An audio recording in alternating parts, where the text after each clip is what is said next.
Hello, everybody, welcome back, and thanks for tuning in. So, in this series of trauma, I'm going to speak about financial insecurity trauma, and it's all about money, right? This trauma occurs when someone goes through financial difficulties on a monthly basis. So, if they look at their budget, it's always short, it's always deficit, and so every month they go through this feeling, okay, I've not fulfilled my budget. Next month, same thing.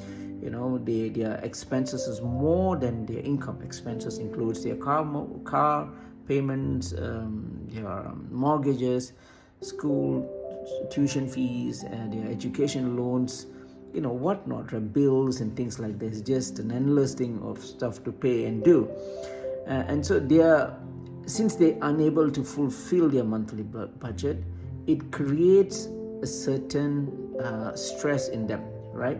First, it's okay, but what happens if it's on a very very repetitively, and it happens every month? They always budget, they're always low, they're always behind, right? And of course, if something when it's repetitive in a negative way, it creates trauma. Okay, and so what are the symptoms that you'll notice when you have clients? If you are an aspiring astrologer, you should be vigilant. Okay, you should be sensitive. Okay, when someone says, say, if a client comes to you and says, I'm having all these problems, I feel very stressed, I have some money problems, I can't focus in my work, I think I have some memory problems, I'm unable to sleep well, my decision making is slow. And whenever someone says all that, that is a clear sign they are going through some psychological trauma. Remember, being an astrologer is not easy. I've been doing it for many years now.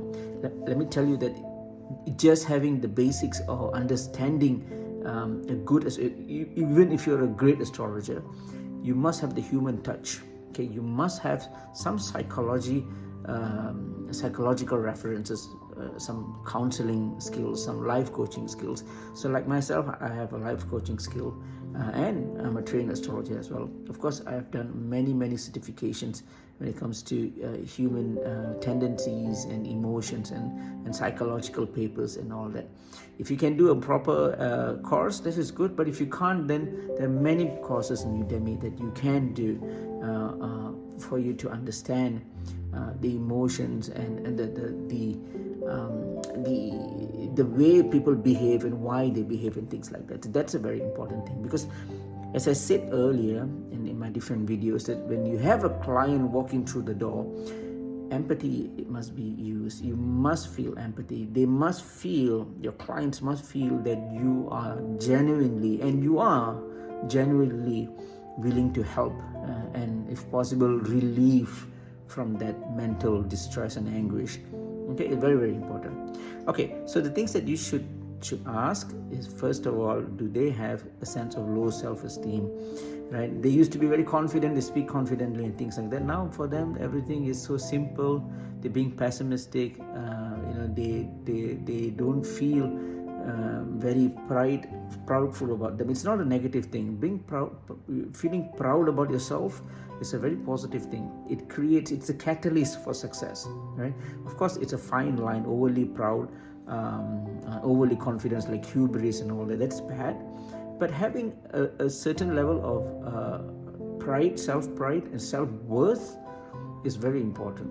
Okay, and so that's the first thing. They will not have that. They used to, but now they don't have. For them now, life is simple, and they become certainly a little bit more obedient, which is not good. Okay, number one, low self-esteem. Number two is fear. They may have fear that what happens if they can't, because every month there's deficit in their budget, right? They have this fear that what if I can't pay for the house? What if there's a foreclosure? What happens if my car is being repossessed? What happens if I can't pay my kids' tuition or school fees? What happens? What happens is it grows into a demon of fear. So they will have that. Okay.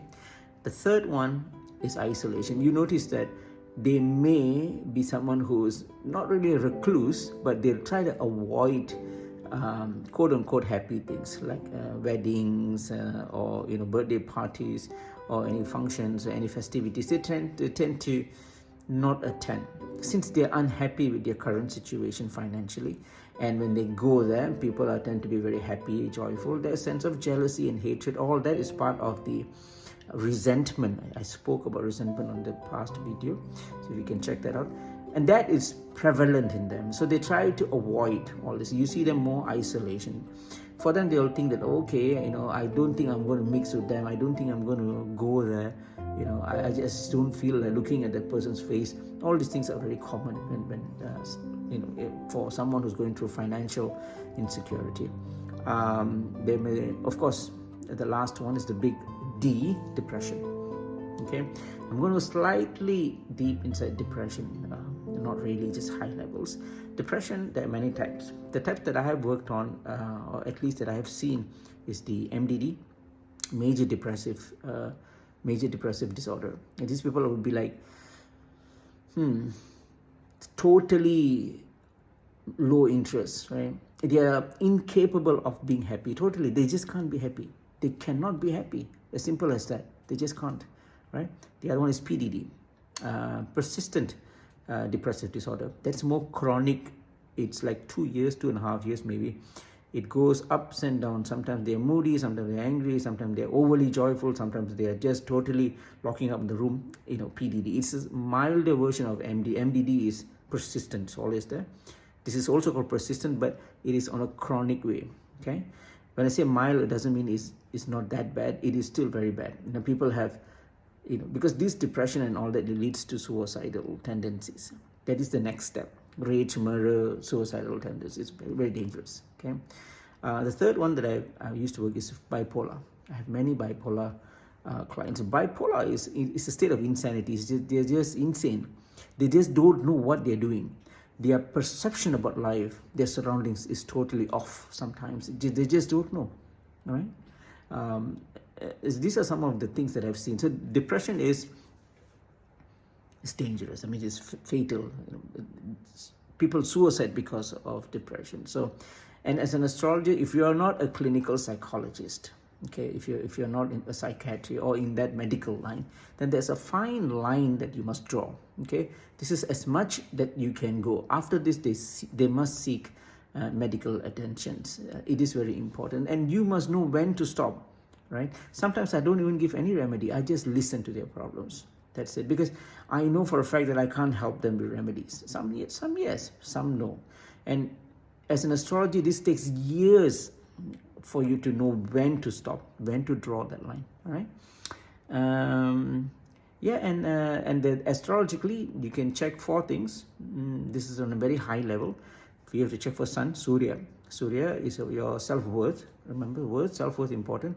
Saturn is enduring. Enduring means if you have a problem, you can push on. You don't fail. You don't fall. You don't back off. You push on. Enduring. Third is Mangal, Mars, tenacity. That is the workforce, pushing on just like Saturn, but more tenacious.